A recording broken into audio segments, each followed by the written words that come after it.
Bismillahirrahmanirrahim. Assalamualaikum warahmatullahi wabarakatuh.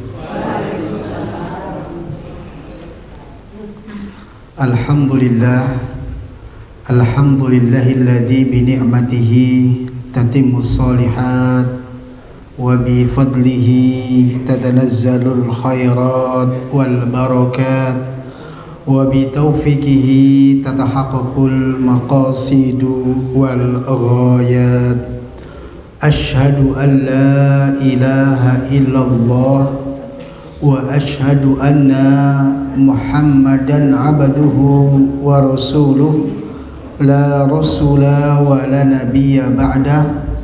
Allahumma salli wa sallim wa barik ala nabiyyina Muhammadin wa ala alihi wa sahbihi ajmain, amma ba'd.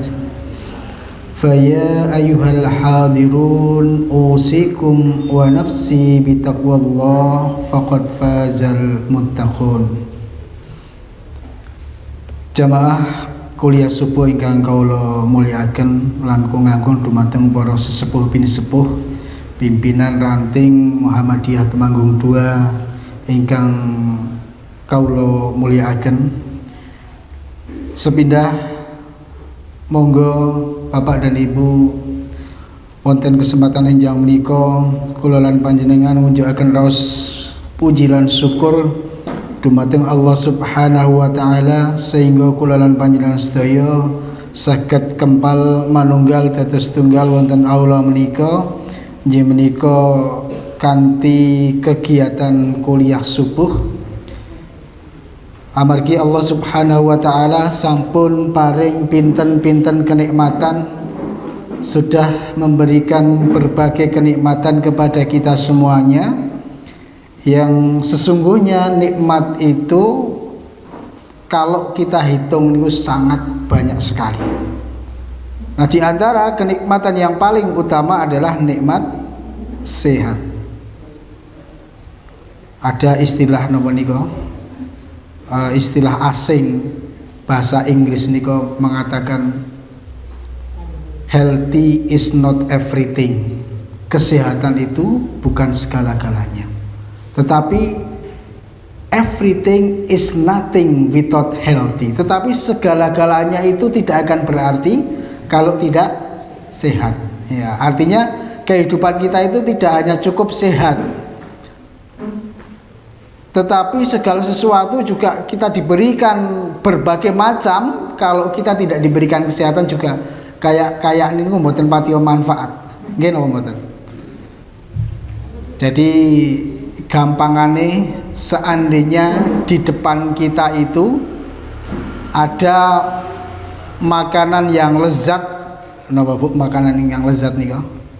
Gulai, sate, tongseng, apa melih niku pokoke yang berbagai macam kelezatan yang ada di depan kita, buah-buahan yang banyak dihidangkan di depan kita, tetapi kondisi badan kita tidak sehat. Kira-kira purun mboten?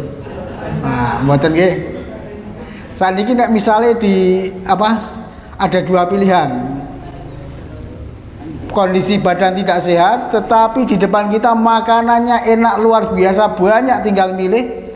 Yang satu lagi kondisi sehat, ning teng ngarepe tok ming onten tempe kali korek, milih sing pundi Bu? Mboten milih kabeh. Nek saged nggih sehat ning nggih ya, tersedia makanan yang enak dan lezat. Nah, itu adalah sebuah gambaran begitu nikmatnya sehat yang kita rasakan, ya. Karena ketika dicabut sedikit kenikmatan sehat ini, kula lan panjenengan sudah kalang kabut. Oleh karena itu, kenikmatan sehat ini marilah kita syukuri, dan ini tidak hal-hal yang sangat kecil, tetapi kadang-kadang kita sok melupakannya. Padahal kalau kenikmatan itu pas dihilangkan sedikit saja, kita baru merasakannya. Bapak dan Ibu yang dimuliakan oleh Allah Subhanahu wa taala, maka ada istilah itu, ada 1000 orang yang sakit, keinginannya itu cuma satu, sehat. Neng kualik, satu orang yang sehat, wah keinginannya beribu-ribu. Nggih mboten. Pengennya macam-macam ora karuan. Nah, ngaten ikulah kehidupan. Kemudian selawat dan salam semoga tercurahkan kepada baginda Rasulullah Muhammad sallallahu alaihi wasallam. Kita nantikan syafaatnya di yaumul kiamah dan kita ikuti sunnah-sunnah beliau.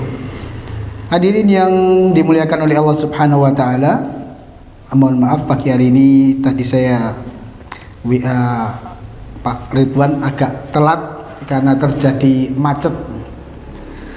Tapi bukan macet jalannya nggih. Nek jalannya memang belum macet, tetapi aktivitasnya yang macet. Berbagai macam kesibukan di pagi hari, sehingga tadi berangkat dari rumah harus belok dulu ke daerah Madurso ke Nglungge. Ya, kebetulan simbahnya anak-anak baru ada di tempat adik, jadi sekalian saya ajak ke sini. Bapak dan Ibu yang dimuliakan oleh Allah Subhanahu wa taala, monggo pada kesempatan pagi hari ini kita mengkaji hal yang berkaitan dengan makna insya Allah. Ya, saya kira panjenengan sedaya, Bapak dan Ibu sering mendengar kalimat atau bahkan sering mengucapkan kata-kata insya Allah. Bu, Pak, nginjing wonten pertemuan nggih? Insya Allah. Ya, kalimat yang mudah kita ungkapkan, tetapi sejatinya sesungguhnya maknanya seperti apa, dan waktu yang tepat kita mengucapkan kalimat insya Allah itu kapan. Ya, ini insya Allah nanti kita akan sedikit mengkaji hal tersebut. Sebelumnya mari kita awali dengan sebuah sabda Rasulullah Sallallahu Alaihi Wasallam. Rasul mengatakan, wal kalimatu thayyibatu shadaqatun. Kalimat yang baik, perkataan yang baik itu adalah sebuah sedekah. Jadi nek kula lan panjenengan mau sedekah sing paling gampil, nah gini boy, berucap berkata-kata dengan kalimat yang baik. Bahkan kemudian ada hadis lain juga mengatakan, senyummu untuk saudaramu itu juga sedekah. Jadi nek pas mboten beton napa-napa pokoke teko disenyumi mawon nggih. Ya niku sudah termasuk sedekah. Membahagiakan, menggembirakan orang lain. Nah, Rasul mengatakan kalimat thayyibah itu merupakan sebuah sedekah. Artinya sedekah itu pasti di situ akan menghasilkan pahala, akan menghasilkan kebaikan-kebaikan. Kemudian di dalam Quran surah Ibrahim ayat 24, Allah Subhanahu wa taala berfirman, alam tarau kaifa daraballahu mathalan kalimatan thayyibatan kasyajaratin thayyibatin asluha thabitun wa far'uha fis sama. Ini digambarkan, tidaklah engkau memperhatikan bagaimana Allah telah membuat perumpamaan kalimat yang baik itu seperti pohon yang baik, yang akarnya itu kuat di dalam tanah, kemudian cabangnya menjulang sampai ke langit. Mungkin kalau panjenengan pernah melihat ada pohon-pohon yang rindang, pohon-pohon yang besar menjulang ke atas, niku insya Allah dipastikan akarnya niku kuat. Nggih napa mboten? Nek pohonnya ke atas menjulang tinggi ke atas, tapi akarnya tidak mencengkeram ke bawah, kira-kira pripun? Pasti ambruk. Nah kalimat thayyibah itu diumpamakan seperti itu, pohon yang kuat, akarnya ke bawahnya itu mencengkeram kuat, kemudian pohonnya dahannya, cabangnya itu menjulang tinggi ke atas. Nah, sebelum kita lanjutkan, nah di dalam sebuah pohon yang kuat yang menjulang tinggi ke atas itu pasti di situ ada namanya ranting-ranting. Gini betul. Nah, kebetulan ini adalah pengajian ranting gitu. Nah, pengajian ranting. Ada hubungannya napa mboten nggih wonten gitu. Ranting niku kadose alit cilik ning kata napa ulama-ulama tokoh-tokoh senior-senior kita mengatakan ranting itu penting. Nggih napa mboten Pak Toyun? Ranting itu penting. Kita lihat, kenapa ranting itu begitu penting? Karena yang pertama, sebuah pohon yang rindang itu pasti ada rantingnya. Kumpulan dari ranting-ranting kecil-kecil, kemudian menjadi pohon yang besar. Lebih luas lagi, hutan yang lebat, yang dipenuhi dengan pepohonan yang sangat besar-besar, hutan yang hijau niku nggih, rantingnya karena sangat niku Bu. Pasti ada rantingnya. Kemudian yang lebih hebat lagi, ranting itu tahan cuaca, baik itu cuacanya panas, angin, dingin, hujan gitu. Suatu ketika cuaca itu ekstrim, daun-daun itu berguguran, berguguran, berjatuhan, kemudian tinggallah batang dan ranting. Kula panjenengan menawi di pinggir-pinggir jalan itu melihat kadang-kadang nek pas musim kemarau panjang niku kan godhonge do rontok sedaya niku, tinggal batang dan ranting-rantingnya niku. Itulah luar biasanya ranting. Ya begitu juga di dalam bermuhammadiyah juga ranting itu ya penting ya kan, selalu menjadi istilahnya hal yang di bawah seakan tidak kelihatan, tetapi itu memperkuat cabang ya, memperkuat cabang, memperkuat buah, memperkuat daun dan seterusnya. Kemudian ranting itu menopang buah-buahan. Misalkan kula panjenengan meresani nopo buah jeruk, jambu. Nah, niku kan rantingnya kecil-kecil tapi buahnya kadang-kadang besar-besarnya kan Bu. Kadang mentiung atau niku. Kadang-kadang sampai yang harusnya itu naik rantainya kemudian ada buahnya sampai kemudian mentiung. Tapi itu ya kuat ya. Walaupun kecil tetapi ranting itu memang hebat, kuat. Dan suatu ketika juga ranting itu meskipun kondisi pohon itu juga suatu ketika itu sudah mati, ranting pun juga ketika dikumpulkan itu juga tetap berguna. Nah, salah satunya paling tidak untuk kayu bakar dan seterusnya. Ini adalah sekilas berkaitan dengan ranting yang merupakan bagian dari sebuah pohon, dan diibaratkan pohon ini adalah kalimat thayyibah. Kemudian berikutnya Allah Subhanahu wa taala berfirman dalam Quran surah Yunus ayat 31, "Qul man yarzuqukum minas sama'i wal ardi." Katakanlah, siapakah yang memberi rizki kepadamu dari langit dan bumi? Amma yamliku sam'a wal absara. Atau siapakah yang kuasa menciptakan pendengaran dan penglihatan? Wa may yukhrijul hayya minal mayyiti. Dan siapakah yang mengeluarkan hidup dari yang mati? Wa may yudabbirul amra fayaquluna Allah faqul afala tattaqun. Kemudian, dan siapakah yang mengeluarkan yang hidup dari yang mati dan mengeluarkan yang mati dari yang hidup, dan siapakah yang mengeluarkan segala urusan? Maka mereka menjawab Allah. Maka katakanlah, mengapa kamu tidak bertakwa kepadanya? Nah, ini adalah diantaranya kadang-kadang diantara manusia itu ketika ditanya siapakah Tuhanmu, mereka itu semuanya mengetahui Allah. Siapakah yang menciptakan alam ini? Allah. Tetapi kadang-kadang diantara manusia itu sebagiannya mereka tidak mau mengikuti apa yang sudah digariskan, yang sudah ditetapkan oleh Allah Subhanahu wa ta'ala. Padahal Allah Subhanahu wa ta'ala sudah menurunkan aturan-aturan yang itu kita anggap sebagai sebuah panduan hidup, ya.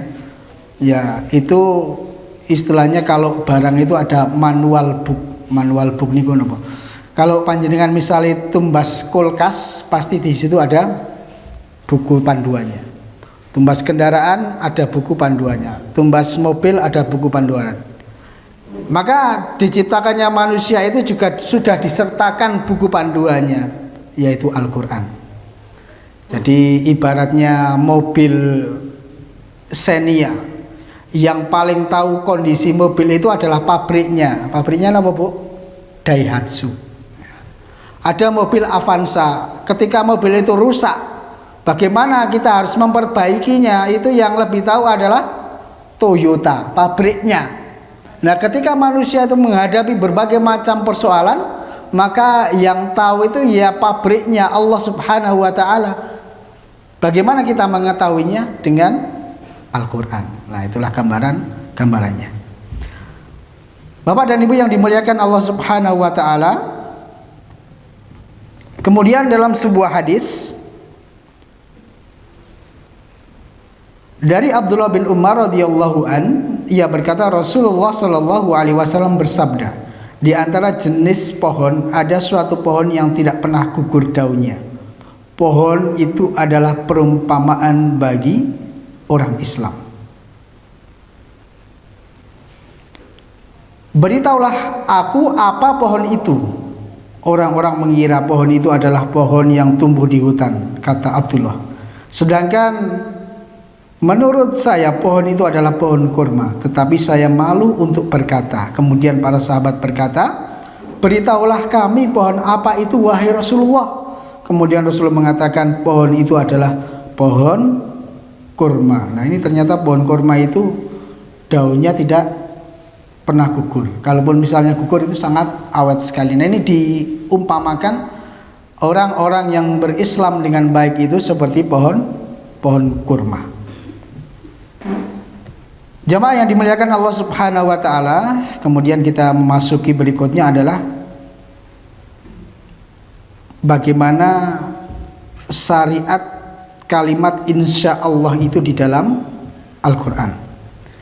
Dikatakan dalam surah Al-Kahfi ayat 23 sampai 24, Allah Subhanahu wa Ta'ala berfirman, wala taqulanna li syai'in inni fa'ilun dzalika ghadan illa ayyasha Allah wadhkur rabbaka idza nasita fakul asa ayyahdiyani rabbi li aqraba min hada rasyada. Janganlah sekali-kali kamu mengatakan tentang sesuatu, sesungguhnya aku akan mengerjakan ini besok pagi, kecuali dengan mengucapkan insya Allah. Apa artinya? Yaitu jika Allah menghendaki. Dan ingatlah kepada Tuhanmu jika kamu lupa, dan katakanlah mudah-mudahan Tuhanku akan memberi petunjuk kepada yang lebih dekat kebenarannya daripada ini.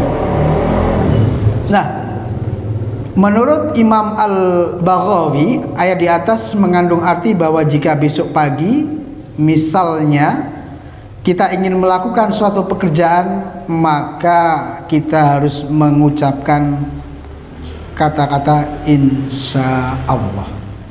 Meskipun bisa dibilang itu sesungguhnya sudah pasti, ya, sudah dekat, tinggal berapa jam, ya, maka sebaiknya kita harus mengucapkan insya Allah.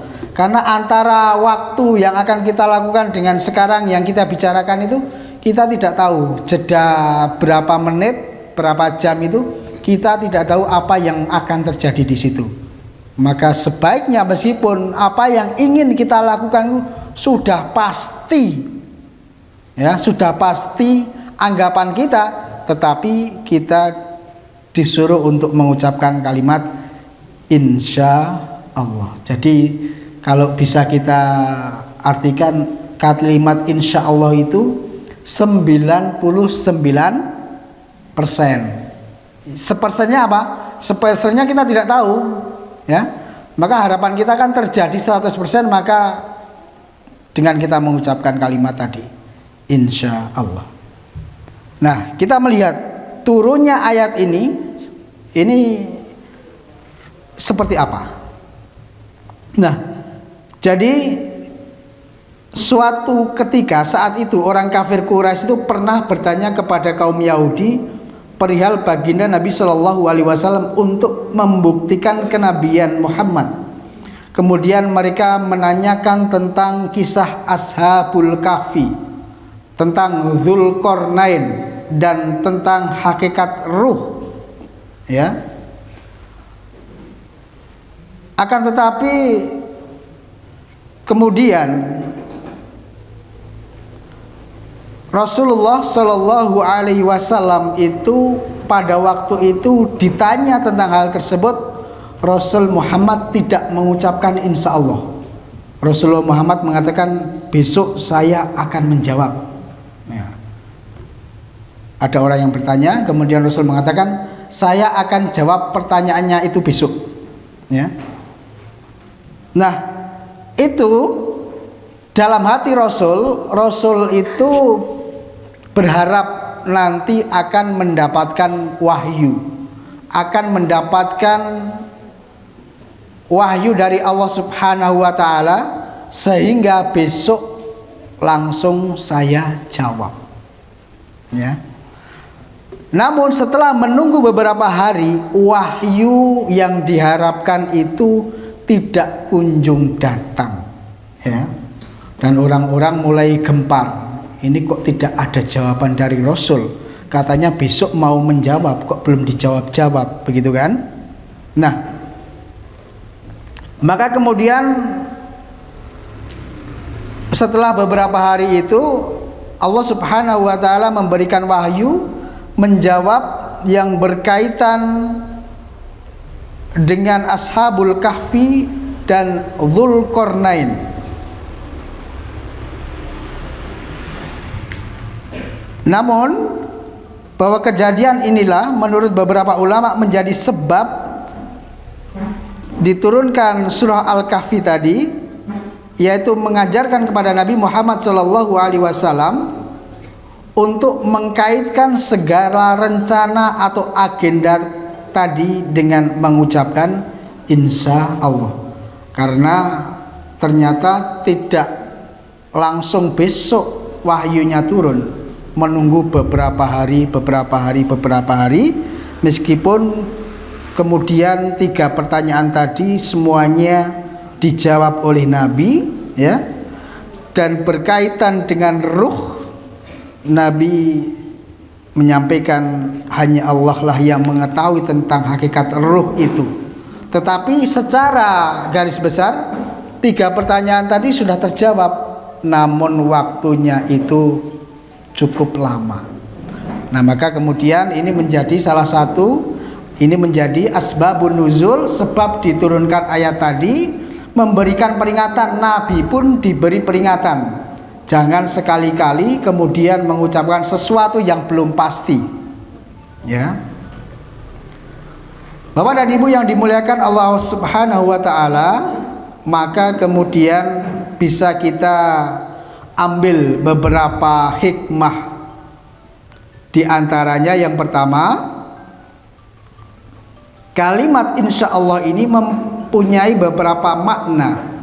1, terdapat iman dan keyakinan yang kuat kepada Allah Subhanahu wa ta'ala, sebagaimana Allah berfirman, innallaha ya'lamu ghaibas samawati wal ard basirum bima ta'malun. Sungguh Allah mengetahui apa yang gaib di langit dan di bumi, dan Allah Maha melihat apa yang kamu kerjakan. Jadi dengan kita mengatakan atau mengucapkan kalimat insya Allah ini adalah membuktikan atau sebagai pembuktian terhadap keimanan kita kepada Allah Subhanahu wa taala, yaitu keyakinan yang sungguh amat kuat, karena tidak ada yang bisa memastikan segala sesuatu itu kecuali adalah kehendak Allah Subhanahu wa taala. Kemudian hikmah yang kedua yaitu sikap rendah hati atau tawadhu. Karena kondisi manusia itu kan, manusia itu sangat lemah. Apa yang akan terjadi beberapa saat itu manusia tidak mengetahuinya. Tetapi kalau kemudian disandarkan segala keinginan kita itu atas kehendak Allah, maka itu sudah menunjukkan bahwa manusia itu adalah orang-orang yang bersikap tawadhu. Kemudian yang ketiga, tidak ada hal yang pasti. Ya, karena segala sesuatu yang terjadi di dunia ini semuanya tidak pasti, semuanya akan berubah. Ada satu yang pasti di dunia, yaitu perubahan itu sendiri. Wah, napa niku membingungkan. Di dunia ini tidak ada sesuatu yang pasti.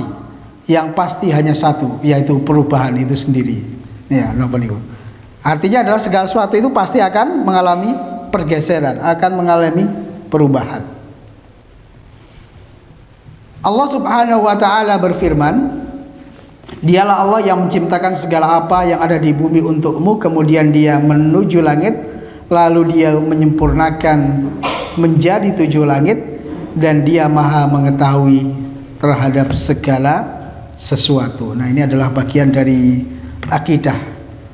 Kepercayaan kita kepada Allah Subhanahu wa taala itu harus betul-betul kuat, ya. Karena kadang-kadang kalau orang itu tidak mempunyai akidah yang kuat, apalagi di zaman yang serba modern seperti ini, gampang tergoda, gampang kufur, ya, karena mempercayai kepada sesuatu yang tidak seharusnya dipercayai. Misalnya apa? Mungkin masih ada orang sebagian yang masih percaya dengan hal-hal berkaitan dengan benda-benda tertentu, misalnya napa niku akik, napa barang nopo yang harus ada di dalam rumah, ditempel di pojok rumah, kanan kiri, depan belakang, depan napa niku belakang lawang dan seterusnya. Nah, ini adalah hal-hal yang tidak bermanfaat, yang mungkin saja di antara orang-orang meskipun di zaman modern seperti ini ada juga yang masih percaya hal tersebut. Bapak dan Ibu yang dimuliakan Allah Subhanahu wa taala, kemudian ada satu kisah lagi. Ini juga menggambarkan bagaimana kalimat insya Allah itu betul-betul menjadi penting kapan kita harus mengucapkan kalimat itu. Surah Al-Qalam ayat 17 dikatakan, Inna balawnahum kama balawna ashabal jannah aksamu layasrimunnaha musbihin. Sesungguhnya kami telah mencobai mereka, yaitu kaum musyrikin Mekah, sebagaimana kami telah mencobai pemilik kebun. Ashabul jannah ini diartikan adalah pemilik kebun. Ketika mereka bersumpah bahwa mereka sungguh-sungguh akan memetik hasilnya di pagi hari. Nah, ini jadi ada kisahnya. Ayat ini dikisahkan suatu ketika di zaman dulu itu ada seorang, ataupun apa ya, bisa katakan ada seorang laki-laki dengan keluarganya itu mempunyai kebun kurma yang diberikan anugerah oleh Allah Subhanahu wa taala, selalu melimpah, hasil panennya itu melimpah, ya. Nah, kemudian ketika panen itu senantiasa diberikan kepada orang-orang yang membutuhkan. Tidak hanya kemudian panenannya itu disimpan sendiri, tetapi diberikan kepada orang-orang yang membutuhkan, fakir miskin, atau sahabatnya, tetangganya, dan seterusnya. Nah, suatu ketika orang itu meninggal. Nah, kemudian diwariskanlah kebun kurma itu ya kepada anaknya. Tetapi anaknya tidak mengikuti jejak bapaknya. Dia jarang berinfak, tidak memberikan hasil dari kebun-kebunnya itu untuk orang-orang yang membutuhkan. Bahkan kemudian suatu ketika dia melihat sore hari pohon-pohon itu sudah berbuah dengan sangat lebat, dia mengatakan besok pagi saya akan memanen pohon ini. Jadi gampangane cerita itu ketika ada seorang pembeli kemudian datang ke rumahnya menawar misalnya ya, ini berapa kira-kira harga buah-buahan yang ada di tempat ini, saya ingin membeli sekarang. Nggak usah sekarang waktunya mepet, besok pagi saja, besok kita akan panen ya. Dia mengatakan besok pagi kita akan panen. Tetapi jarak antara sore dengan pagi ini Allah berkehendak lain, sehingga pada pagi harinya dia tidak bisa memanen kebunnya tadi. Nah, maka kemudian menjadi sebuah istilahnya itu gagal panen katanya. Itu gara-gara dia tidak mengucapkan kalimat insya Allah. Kemudian ada lagi pada kisah Nabi Sulaiman, diriwayatkan dalam sebuah hadis Bukhari Muslim. Qala Sulaiman la atufanna lailata ala tis'ina imra'atan. Ya. Bunyi terus nih. Apa nih?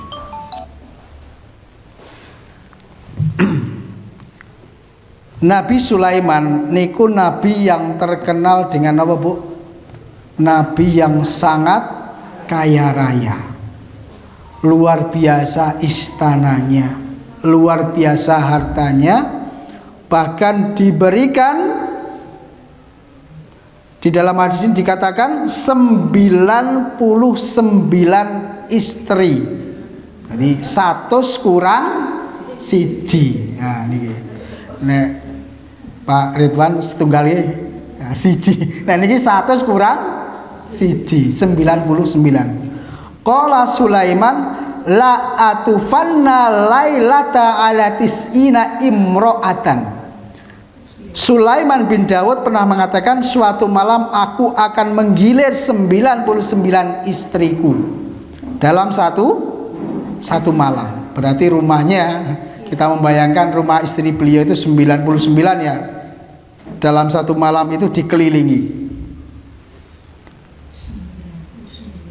Kulluhunna ya'ti bi farisin yujahidu fi sabilillah.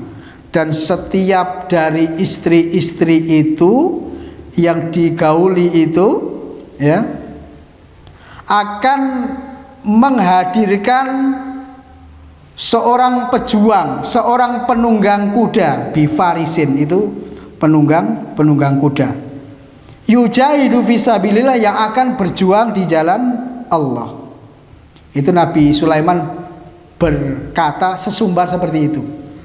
Saya akan menggauli istri saya semuanya 99 dalam satu malam. Kemudian setiap mereka akan melahirkan para prajurit penunggang kuda. Nah itu kata Nabi Sulaiman. Wa qala lahu sahibuhu kul insyaallah.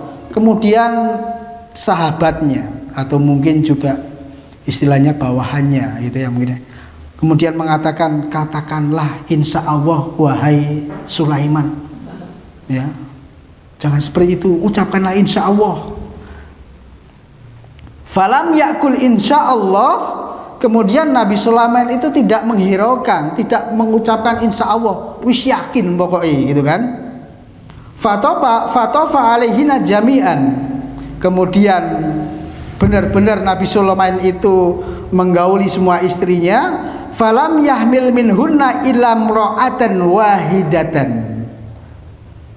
Tetapi qadarullah, dari 99 yang digauli ini tidak ada satupun yang hamil, ya.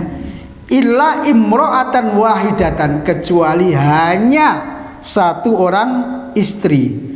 Ja'at bisyikki rajulin, dan ternyata itu lahir dalam kondisi cacat.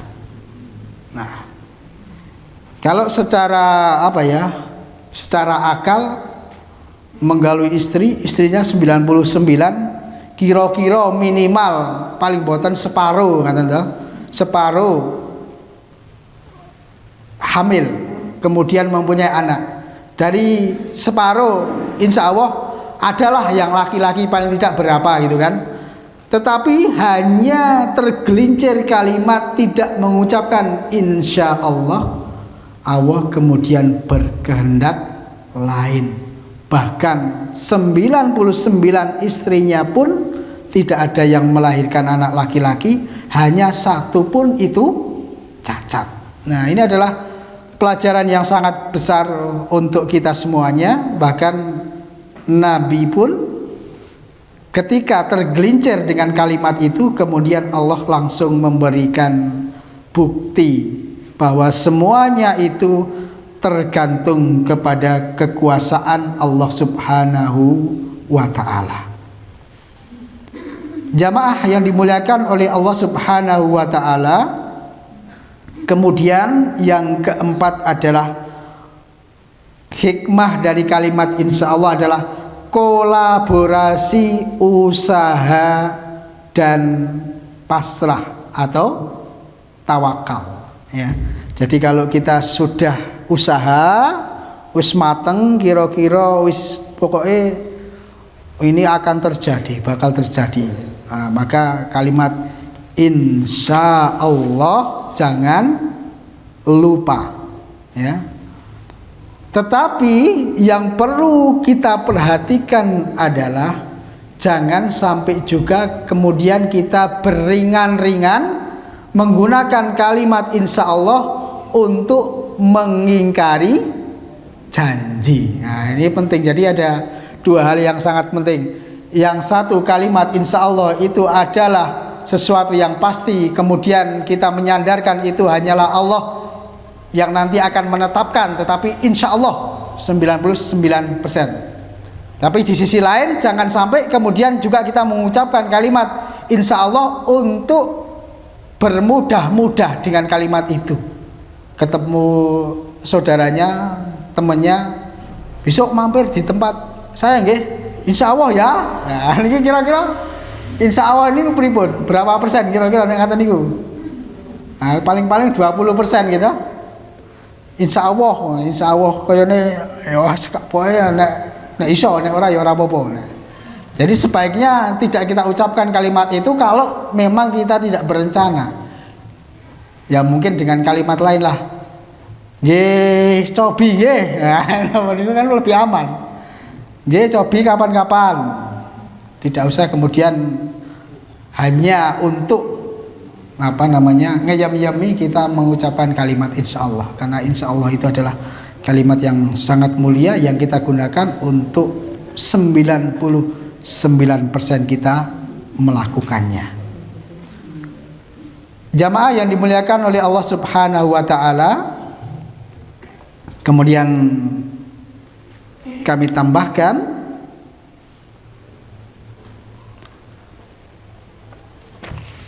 ada sebuah sabda Rasulullah Shallallahu Alaihi Wasallam. Beliau mengatakan, yadkhulul jannata aqwamun af'idatuhum mislu af'idatit tayri. Akan masuk surga suatu kaum yang hatinya itu mereka memiliki hati yang sangat lembut seperti hati seekor burung. Nah, ini sebenarnya ini lanjutan dari tadi kisahnya Nabi Sulaiman itu, bahwa Nabi Sulaiman itu mempunyai kelebihan, ya, tentaranya itu terdiri dari jin, manusia, dan bahkan burung-burung. Maka burung ini ada satu kelebihan tersendiri, hatinya itu sangat lembut, bahkan digambarkan akan masuk surga suatu kaum yang hatinya itu seperti hati seekor burung. Dan salah satu yang bisa kita lakukan untuk membuat hati kita lembut, hati kita halus, yaitu dengan kita rajin-rajin menghadiri majelis-majelis ilmu. Karena sahabat Ali itu pernah diberikan nasihat oleh Rasulullah Sallallahu Alaihi Wasallam, wahai Ali, jika engkau selama 40 hari tidak menghadiri majelis ilmu, maka hatimu akan mengeras, tidak lagi lembut, tetapi hati itu akan kemudian mengeras seperti batu dan akan mudah melakukan hal-hal kejelekan. Maka bisa diambil kesimpulan dari ini adalah agar hati kita tidak mengeras, yaitu kita rajin-rajin hadir atau bergaul dengan para alim ulama, ya. Tapi insya Allah, maka kemudian kegiatan-kegiatan kajian itu kan paling tidak ada namanya selapanan itu berapa hari ini, Bu? 40 hari ya, 45. Wah, itu kepala. Tapi insya Allah diantara kita tidak sampailah 40 hari. Ada kajian mingguan, ya, ada 2 mingguan dan seterusnya. Karena memang sebuah warning atau hati-hati ketika manusia selama 40 hari tidak menghadiri majelis ilmu, tidak bergaul dengan ulama, maka hatinya itu akan mudah membatu, akan mengeras. Kalau sudah mengeras, maka akan sulit untuk menerima hidayah. Sebaliknya, kalau sering hadir di majelis ilmu, maka hatinya akan menjadi halus, lembut, dan gampang menerima masukan, gampang menerima ilmu-ilmu. Bapak dan Ibu yang dimuliakan oleh Allah Subhanahu wa taala, itulah tema yang kita sajikan pada kesempatan pagi hari ini. Kalau boleh kembali saya simpulkan, kembali saya mereview.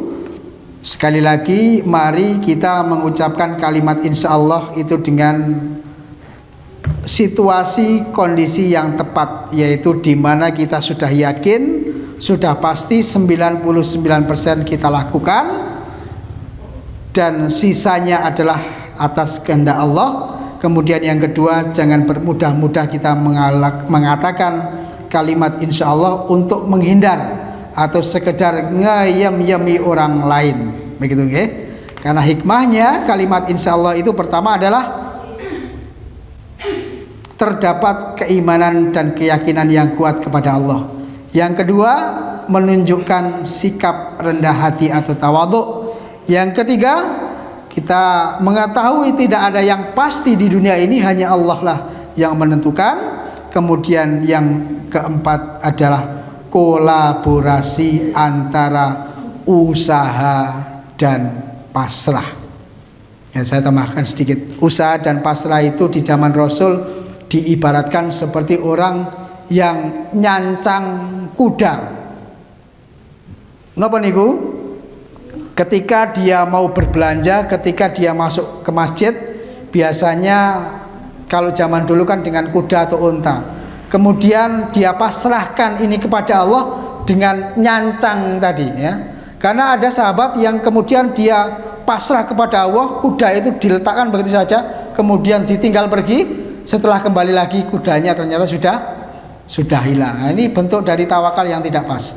Tawakal yang pas adalah dengan berusaha, adapun nanti kepastian itu adalah milik Allah Subhanahu wa taala. Kembali seperti burung itu, di dalam hadis dikatakan taghdu himason wa taruddu bitonan. Burung itu pagi hari kondisi perutnya itu lapar, kosong, Dia berusaha mencari segala sesuatu untuk anaknya, untuk dirinya sendiri, ya. Watarudu bitonan, kemudian dia kembali ke sarangnya sudah dalam kondisi kenyang. Dia memberikan makanan kepada anak-anaknya yang ada di dalam sangkar itu. Meskipun kemudian hari berikutnya ya dipikir lagi, karena tidak mungkin burung itu punya stok makanan gitu.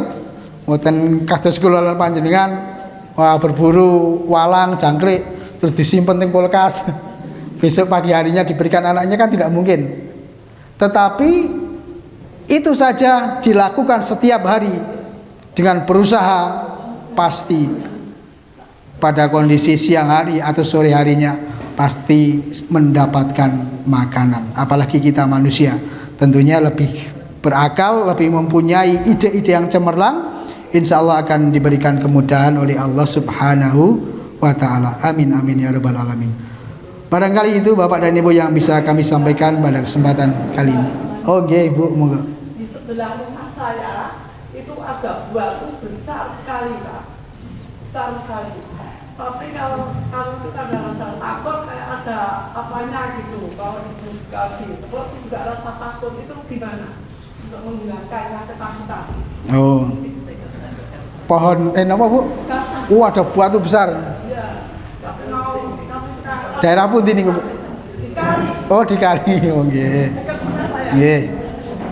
Jadi pada intinya segala sesuatu yang kita takutkan itu tidak boleh, mboten angsal kemudian kita sandarkan kepada satu benda-benda tertentu, meskipun itu besar, ya, pohon besar, kemudian batu besar atau apa besar, itu sesungguhnya kita tidak boleh menyandarkan kepada itu, ya. Yang kita boleh sandarkan adalah ketakutan kita hanya kepada Allah Subhanahu wa ta'ala. Meskipun juga Allah itu mempunyai makhluk yang namanya jin, setan itu juga ada Bu.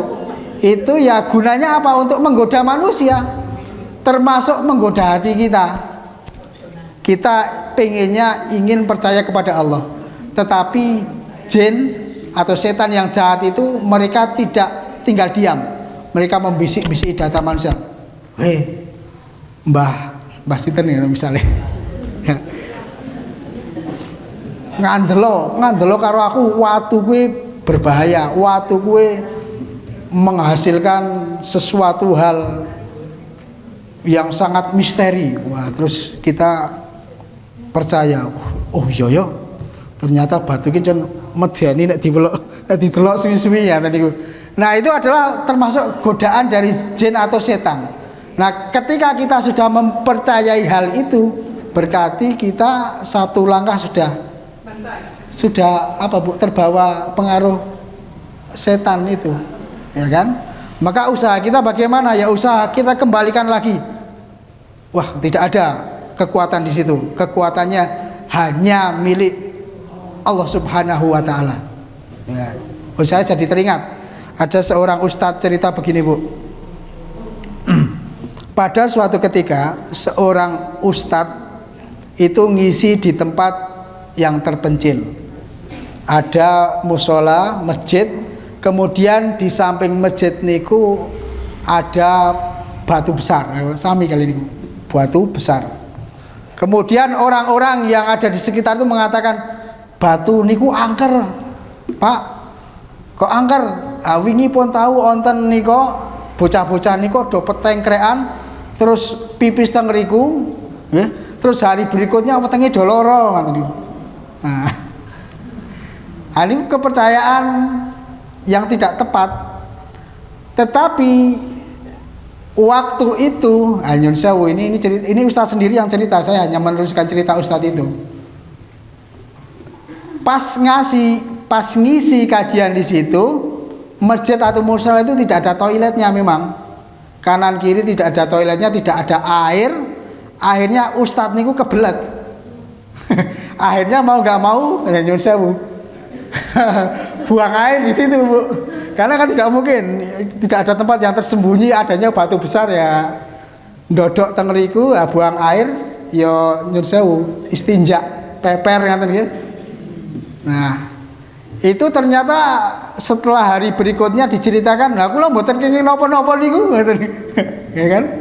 Padahal orang-orang bercerita kalau pipis di situ nanti di situ barangnya akan abuh. Ustadz itu mengatakan, loh saya sudah sampai berkali-kali ya tak tengok mboten napa-napa niku.